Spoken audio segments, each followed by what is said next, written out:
Cool guys, so we'll set up the FMC and the aircraft for the arrival into Manchester.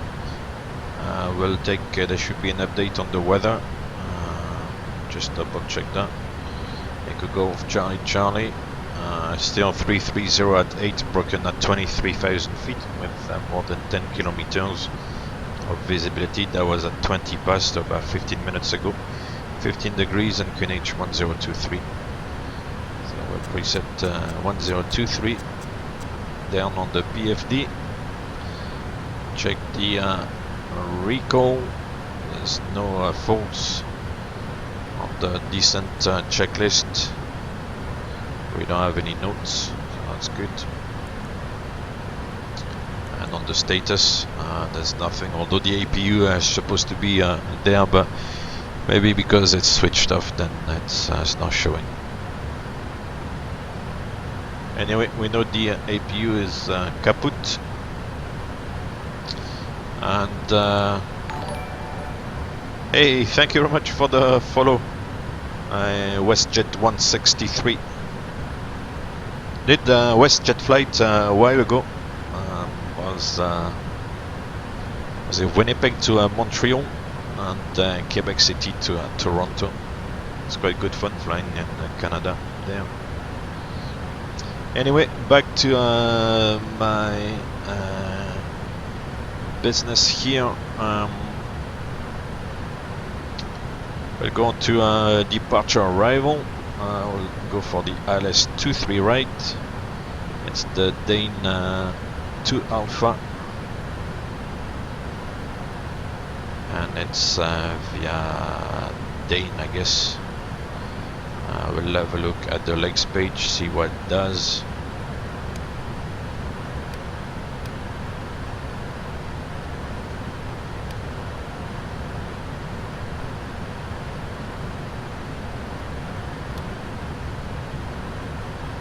So we're not gonna do the whole procedure. I'll kind of do radar vectors.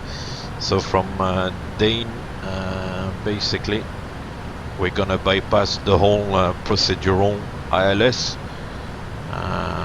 We're not gonna fly over the Manchester VOR and then do the procedural ILS. So I'll take the center fix, runway 23 right, and we'll set it below Dane. And this way we are creating from Dane direct to the CI-23 right, which is the extended center line for the ILS 23 right. And from there, if it lets me do it, I'll create some sort of base leg point about here. So maybe CI-23 right, 090 for the bearing, for the heading, if you want, from the CI-23 right, slash distance of 3 miles. And the real aircraft, it would work. Thank you very much for the photo. I'm Tiago Pilot 14. Welcome on board. Welcome to the stream. North 53. So it looks like it's gonna work out. Yeah, it is working out. And then we just fill up the discontinuity and execute. And it looks quite good, so we're gonna come towards Dane and then take some sort of downwind and then a short base leg for the ILS 23 right. So that looks good. We'll come back a little bit further up the route and check with the arrival chart, the Dane 2 Alpha, to make sure that what we have in the FMC is what is on the chart. So I always need to cross check that basically the FMC database is correct. And from Trent we start the arrival. We've got the 312 Echo Point. Thank you very much for the follow, Flyer XJO. Welcome on board and welcome to the stream. Hope you're having a good time. We're just preparing the approach into Manchester. So then, yep, we've got the 312 Echo Point, which is 5 miles after Trent. So we got Trent, and then 5 miles on 312 track. So that makes sense. And thank you very much for the follow, Kin RW. Welcome on board. So to try to decipher these waypoints, I've got D, which is just like very often used for like the first letter of these FMC waypoints. 312 would refer to the radial on the arrival. So from Trent, then we continue on radial 312. So that's why we've got 312. And Echo is the 5th letter of the alphabet for 5 DME. So this point is 5 DME after Trent on radial 312. So it's got 312 as the radial and Echo as the 1, 2, 3, 4, 5. So the 5th letter of the alphabet for 5 DME. So that's the way some of these waypoints are coded, which makes sense. For example, if this waypoint was 10 miles after Trent, the chances are it would have the it would be a D312 and then J for the 10th letter of the alphabet, because it will be 10 miles after Trent. If that makes sense. Sorry, Thiago Pilot, I didn't put the specs in the commands in the chat.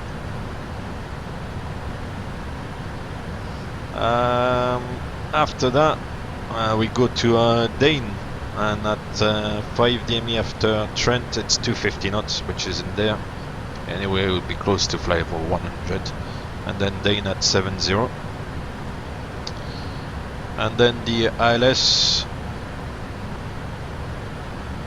23 right. Inbound 233 is correct. The CI 23 right is going to be at 3,500 at about or above, yeah. And then FI 23 right, 10 miles. That makes sense. And the runway, we cross the runway threshold at 170 feet. No, sorry, 307. 170 is the speed. Oh. 307, which is basically the airport elevation, which is around 250 roughly, plus about 50 feet above the threshold, so it's about 300 feet, which makes sense. And then for the missed approach, initially on the runway track until 750 feet.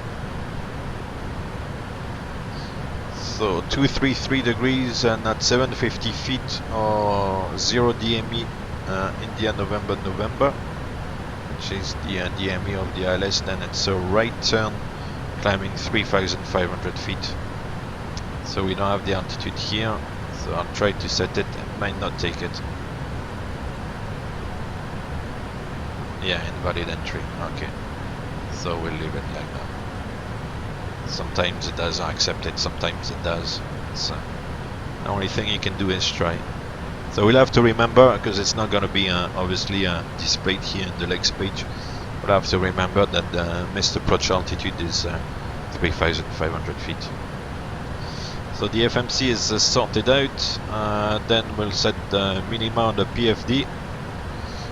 So the minima for CAD aircraft and the 777-300ER is going to be 460, which is not a long way. That's it, 460 is set.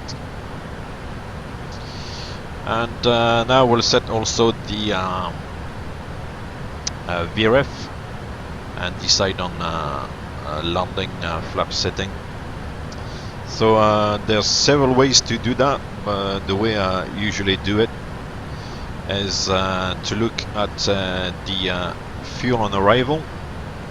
So the moment the computer is predicting arrival fuel of 6.3 tons, and then add that fuel quantity to the zero fuel weight, so 223. So 223 plus 6.3 is gonna be 229.3. So we go to the init ref, put the weight here, 229.3. Set it up here in the gross weight, and the computer is gonna give us flap settings and speeds for the approach, the VRF. We're gonna take flaps 30. Select it. It's gonna give us 143 knots as the VRF, and input it here. And now we've got the VRF displayed in the bottom left corner of the PFD. What I usually do as well is enter in the fixed page the runway, and then set a circle of 8 miles, which is more or less the point where I start dropping the gear and starting to configure the aircraft for the final approach. And what we can do as well is set the MSA based on Manchester VOR, I believe, yeah.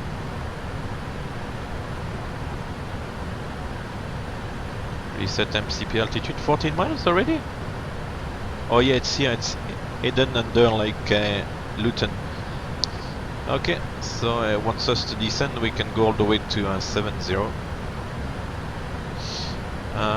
Where was I? Yeah, the MSA, Mike Charlie Tango. We'll set 25 DME. That's it. The transition 60. Yeah, it's gonna be 60, so that's correct. Let's set the forecast 60 there. And finally, the auto brake setting. It's a fairly long runway with fairly light, so we'll go to brake 2, and we'll use the idle reverse as well. 7 miles to top of descent. We are all done. So on this one, obviously, there's no need to set up the ILS frequencies on the radio pedestal here, or set the courses on the MCP. Everything is done automatically. And we can cross-check that the ILS is active on the nav radio page there. You can see ILS, and it's the correct information, 1095, and inbound course of 233. So it's all set up and ready to kick into action.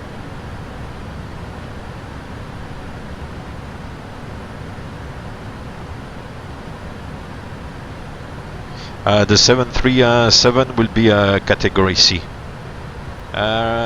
Reyes Sync NL, the 25 nautical mile ring is to depict the MSA, the minimum safe or minimum sector altitude. So basically within the 25 DME circle, there is an established minimum safe altitude for the area. So if you fly above that defined altitude, then you know you're not gonna hit anything. So it's seatbelt sign on. Fasten seatbelt signs on. So we'll put the fasten seatbelts kind of well, it's a little bit less than midway through the descent, as a signal to help the cabin crew get the cabin ready for landing.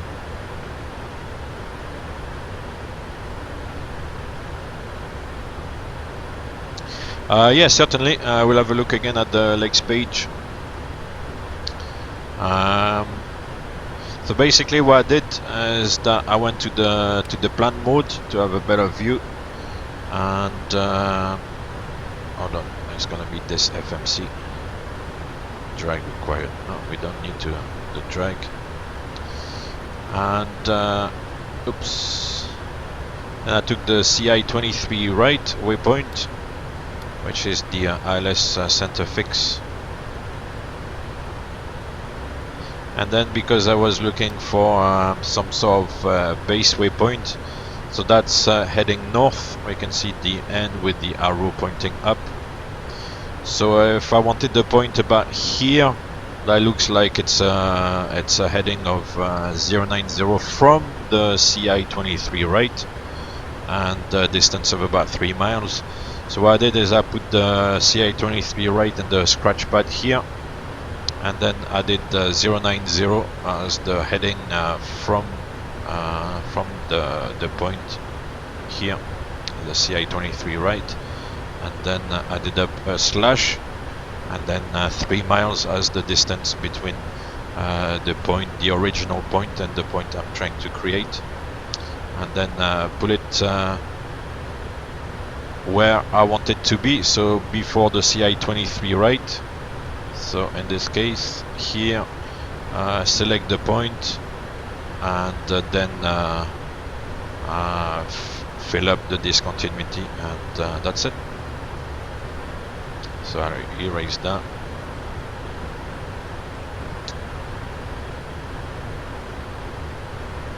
Does it make sense? Yeah, it's quite good to use that thing, because as I explained, what I was setting the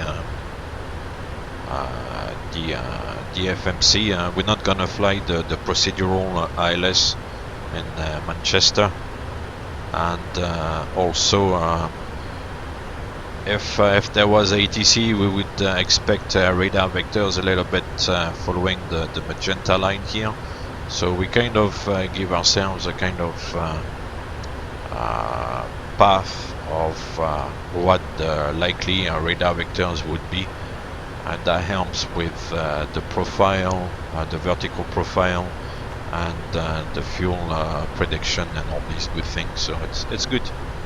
No, the Reyes NL, the 8 nautical mile ring is a personal thing.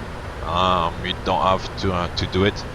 It just helps showing on the navigation display here the point at which you're gonna start dropping the gear and selecting flaps 20 and getting the aircraft configured for landing. It helps sometimes there's no DME, there's no distance from the runway on the ILS, and sometimes as well the DME, the distance doesn't match exactly the distance to the runway. Sometimes you get over the runway and it's still showing something like one nautical mile to go or something. So that helps prevent any of these confusions. The only thing you need to be careful about is if there's a change of runway,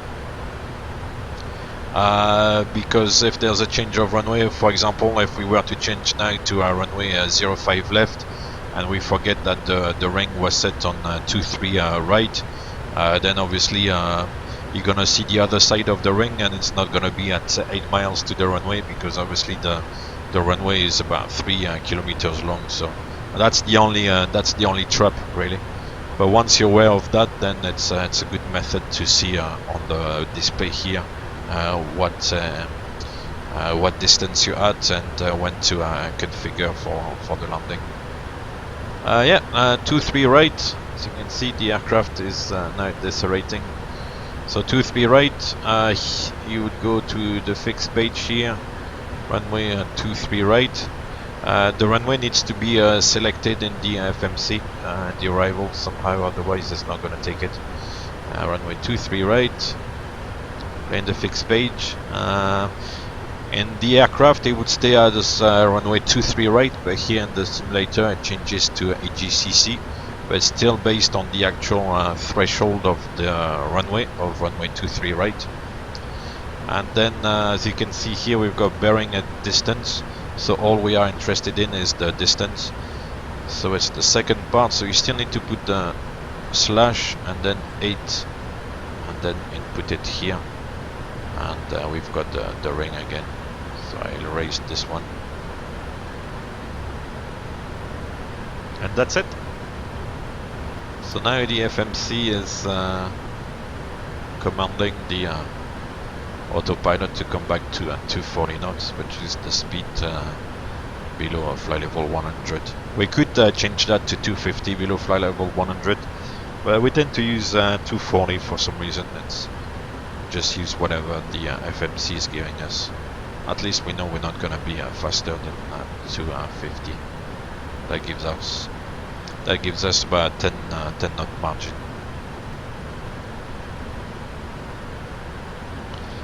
$10,000 descending flow. Okay.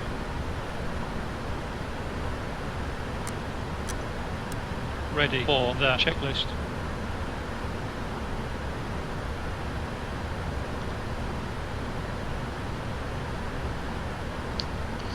So we're not gonna do the checklist as yet because we need to be still on standard until we cross Dane flight level 70. Right, so we're now gonna go down to 5,000 feet, but we're still gonna cross Dane flight level 70. We are in VNAV path.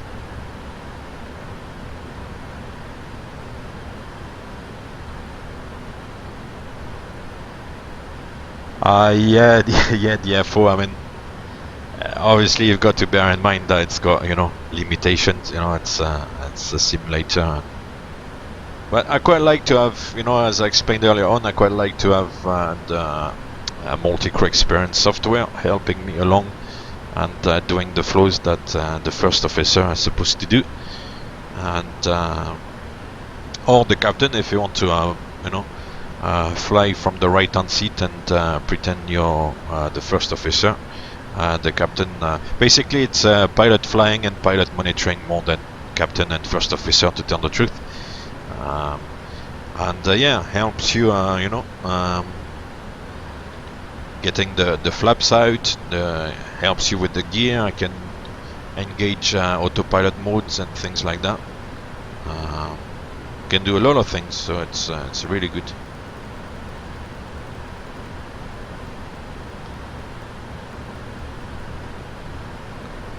So we'll go heading select now.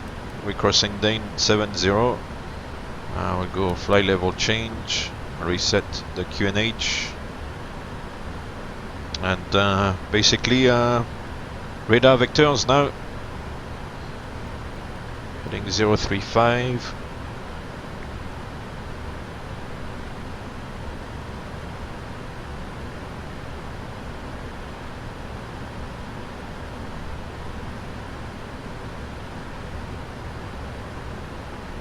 Oh, Cat M2, no worries. If you don't understand something, I'll try to explain so that you understand. I don't want to confuse people or leave them in the dark, so to speak. And Racing NL, yeah, both all variants basically, 200 and 300.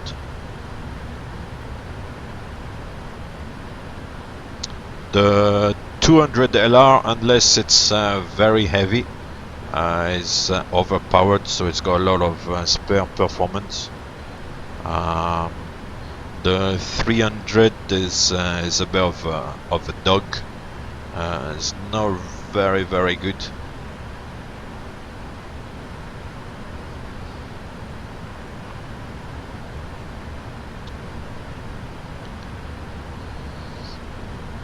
Approach checklist. Approach checklist.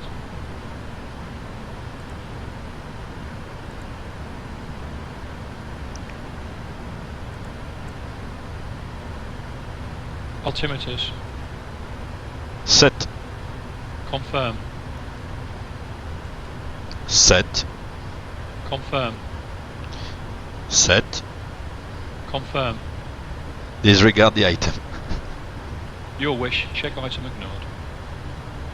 Approach checklist complete. He's doing exactly the same as yesterday. I'm saying set, he goes confirm. I'm going set, confirm, and then he's going, oh, the answer I was expecting is set. He's a bit of a joker.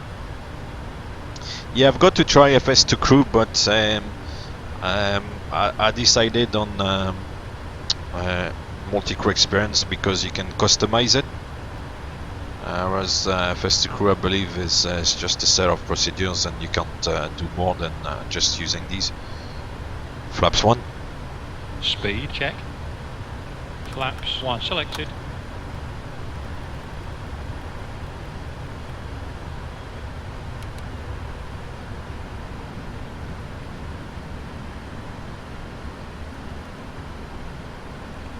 So you see you can update the profile, and I'll show you on the if you're high, if you're low.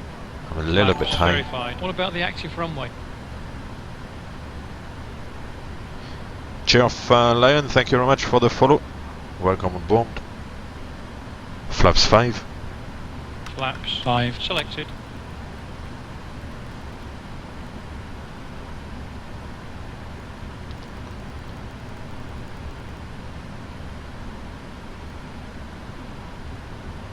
We'll turn base leg.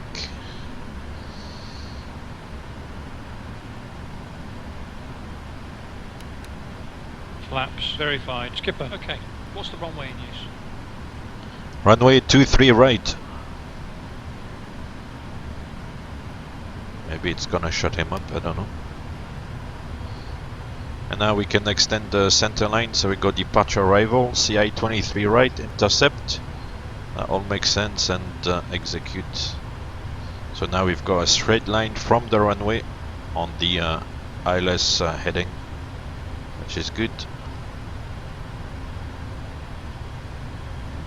Flaps 15. Flaps 1 5 selected. So we can check the site as well to see if we are high or low. We're looking good, so I can reduce the rate of descent a little bit. Come Flaps back on the speed. verified.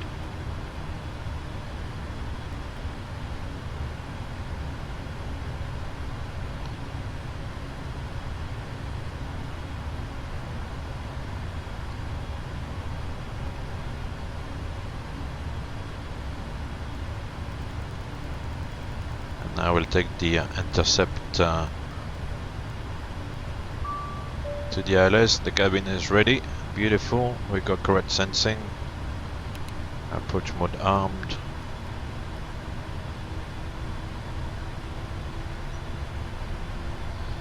Localizer is capture. 2500. We fly quite a lot au soutien per month. Varies, let's say 80-90 hours, sometimes more than that, and per year it's about 850-900 hours a year, so to the maximum. They like to make us work.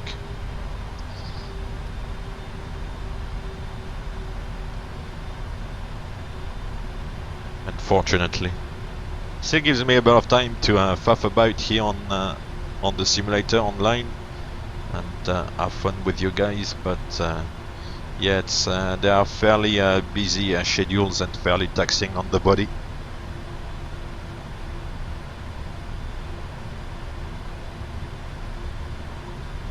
So we are established on the localizer. Still about 14 miles to go. The glide slope is live, the glide slope is armed, so it's gonna catch up the glide slope whenever.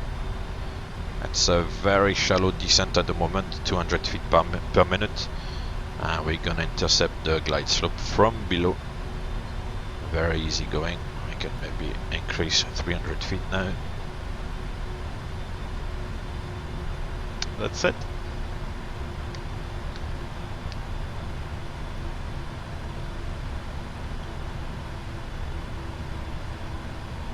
So maintaining 170 knots with flaps 15, so everything is nicely under control. Yeah, it's pitched about 5 degrees nose up before now. It's picking up the ILS, so it was here about 5 degrees nose up. With flaps 15 at these speeds, it's fairly normal because we're only doing 170 knots, so the aircraft needs to raise the nose a little bit to get a bit of lift going on. So Miss approach 3,500 feet is set, which we said we didn't have the reminder here, but it's set. Glide slope is captured now. Now on the ILS is about 3 degrees, maybe 3.5 degrees, and the pitch is gonna come down as we configure for landing with flaps 30. It will be about 2 degrees approximately. Gear down. Gear speed check. Coming down. Flaps 20. Flaps 20 selected.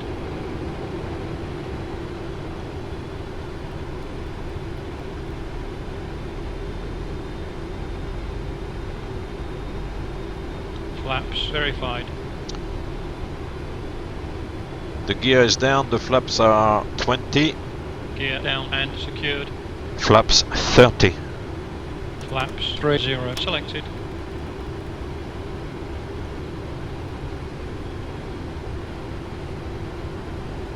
Landing checklist. Landing checklist.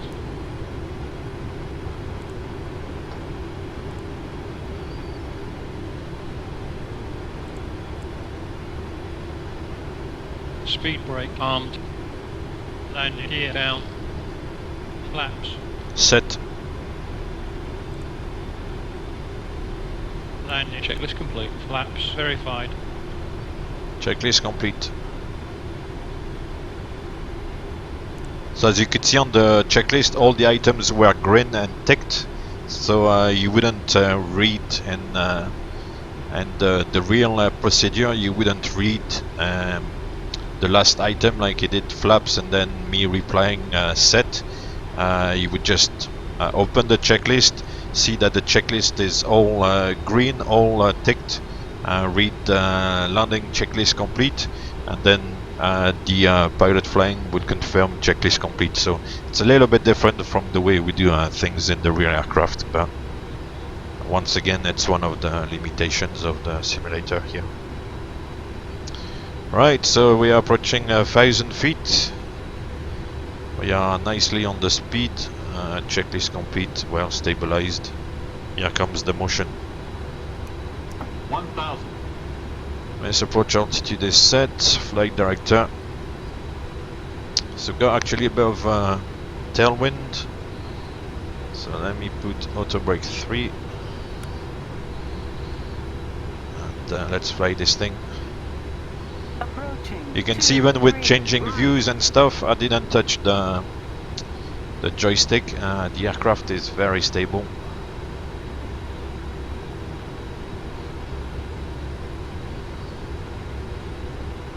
So I only have a joystick, don't have pedals, so with the crosswind it's maybe not that easy, but I'll try to do my best.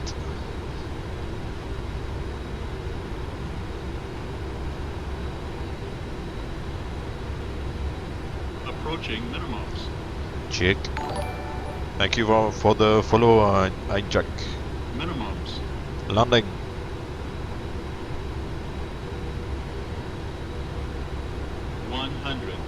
So I'm flying the glide slope with disregard the puppy indication. 50. 30. 20. 10.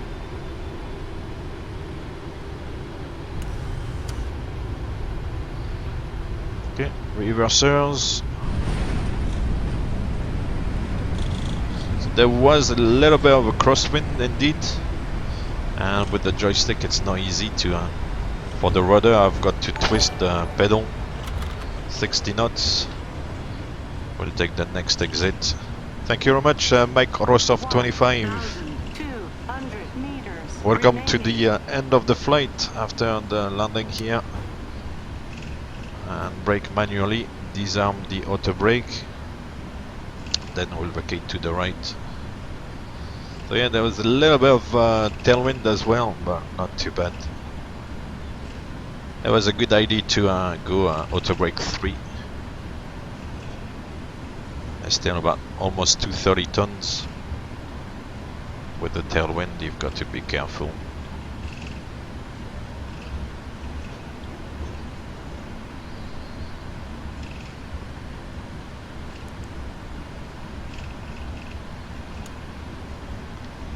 After landing flow. Okay, Captain.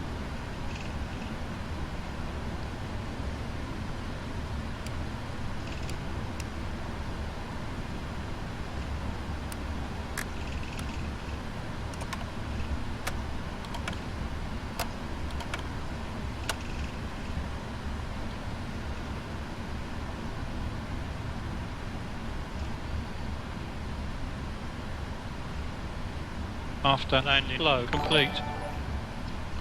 Mike Trang, thank you very much for the follow. Welcome to Manchester. A little bit late today. About yeah, a good 40 minutes late, but still there in one piece.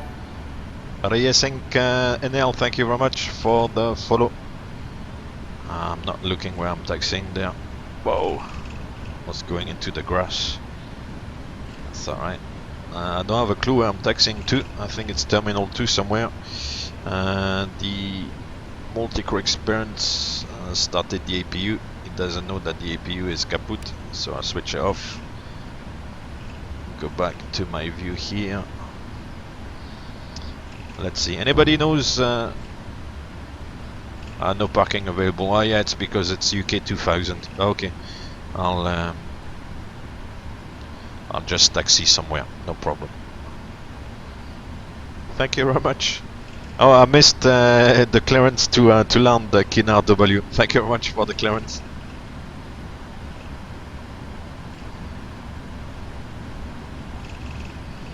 Not many people around here.